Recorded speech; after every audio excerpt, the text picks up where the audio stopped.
Aksi demo sopir beberapa hari lalu yang menuntut agar aktivitas pelangsir BBM dihentikan disambut langsung Kapolresta Banjarmasin untuk melakukan penindakan. Hasilnya dalam 2 hari terakhir aksi pelangsiran BBM di sejumlah SPBU terlihat sepi. Ulah pelangsir yang membuat BBM jenis solar langka disikapi pihak kepolisian Resort Kota Banjarmasin dengan tindakan tegas. Selain melakukan pengawasan, penempatan polisi di SPBU juga untuk memberantas para preman yang kerap memeras para sopir dengan kedok uang parkir atau uang jaga malam.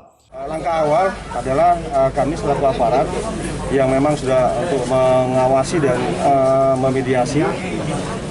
Langkah awalnya adalah kita tetap menindaklanjuti adalah pelanggaran dari SPBU yang memang ada pelangsiran. Nah, pelangsiran ini kita memang beberapa hari ke depan ini, 3 hari ke depan agak lancar. Karena sebelumnya kami ketemu sama korlapnya Pak Bambang, termasuk dari supir-supir dari Perindo juga, memang kita sudah tinggal lanjuti. Nah, langsiran-langsiran ini kita perketat supaya tidak ada langsiran.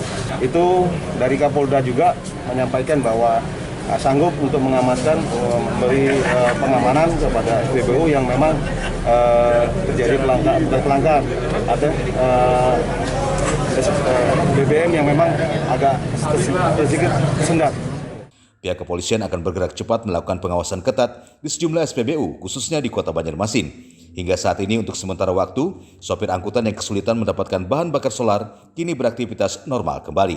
Dari Banjarmasin, Alif Hidayatullah, K1net.